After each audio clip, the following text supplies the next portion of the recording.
मी सासूबाईचा साखरपुडा या चित्रपटामध्ये दीपकचं कॅरेक्टर करतो आणि हे कॅरेक्टर करून मला खूप आनंद झाला. अ, त्याच्यामध्ये एक वेगळी मजा होती कारण की मोस्टली काय होतं की आजच्या जनरेशनला आई-वडील काय करतायत किंवा एकटं राहतायत आणि त्यांचं लग्न लावून द्यायचं हे कोणाला पचवू शकत नाही. आणि हे कॅरेक्टर तेवढंच चॅलेंजिंग होतं की ती गोष्ट कशी आपण तारुण्य आणि नवीन पिढीला म्हणजे माझ्यासारख्या पिढीला ते पटवून द्यायचं. तर मी ती स्क्रिप्ट वाचल्यानंतर मला त्याच्यामध्ये समजलं की का आपण ती गोष्ट आपण पटवून देऊ शकतो आणि हे कॅरेक्टर किती चांगलं आहे. सो त्याच्यामुळे मी हे कॅरेक्टर केलं. तुमचा काय रोल आहे यात? नमस्कार, मी श्रद्धा. माझ्या मूव्हीमध्ये माधुरीचा रोल आहे, म्हणजे यांची बायको, त्यांची सून.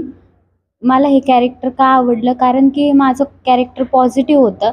कारण त्याच्यामध्ये आपले जी जनरेशन आहे त्यांची थिंकिंग चेंज करण्यासाठी हा मूव्ही आहे. कारण आपल्याला आपल्या आईवडिलांना तेवढा वेळ देता येत नाही आपल्या रूटीनमधून, किंवा जी जनरेशन आहे ते त्यांच्या लाईफमध्ये बिझी आहेत सध्या. त्यांना त्यांच्या आईवडिलांना किंवा ज्येष्ठांना जे काही आहेत त्यांना वेळ तेवढा देता येत नाही. मग त्यांना त्यांचा साथीदार कोणीतरी हक्काचा माणूस पाहिजे, म्हणून त्यांच्यासाठी हा मूव्ही आहे. किंवा त्यांचं थिंकिंग ते चेंज झालं पाहिजे, त्यांना पण ते ॲक्सेप्ट झालं पाहिजे की आपल्याला कोणीतरी हवं आहे. त्यासाठी हा मूव्ही आणि त्यासाठी हा रोल आहे. आयुष्यामध्ये तुम्ही एकमेकांची जोडीदार आहात आणि चित्रपटातील जोडीदार हो. आहात. काय फरक जाणवतो?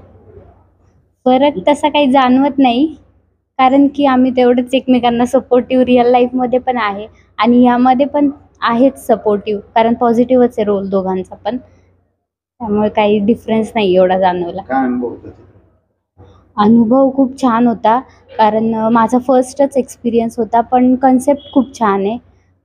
त्यामुळे खूप छान एक्सपिरियन्स. सगळेजण खूप सपोर्टिव्ह होते आणि विषय खूप छान आहे. सगळ्यांनी खूप छान काम केलेलं आहे. सगळेजण सपोर्टिव्ह होते. मग आपल्या खऱ्या बायकोबरोबर पिक्चरमध्ये जोडीने काम करताना खूप काही दडपण होतं का? दडपण असं काही नव्हतं कारण की ती सतत मागेच राहते.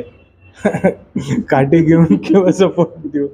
सो काय रिस्ट्रिक्शन्स होते? रिस्ट्रिक्शन असे काहीच नव्हते, फक्त ते मागे होते त्याच्यामुळे रिस्ट्रिक्शन लावायची गरजच नव्हती. ह्याच्यातून काय एक सुरेख असा बोध घेऊन जातील की एकल पालक जे असतात आत्ता सध्याच्या, कारण की जेव्हा नवीन जनरेशन येते, नवरा बायको असेल किंवा काही असेल, ते जॉबला जातात किंवा बाहेर आपलं एक वेगळं आयुष्य स्टार्ट करतात, तेव्हा हे मागे पडतात. तर ह्यांना कोणाची तरी आधाराची गरज असते. हे नक्कीच ह्या पिक्चरमधून किंवा ह्या सिनेमामधून त्यांना समजतं.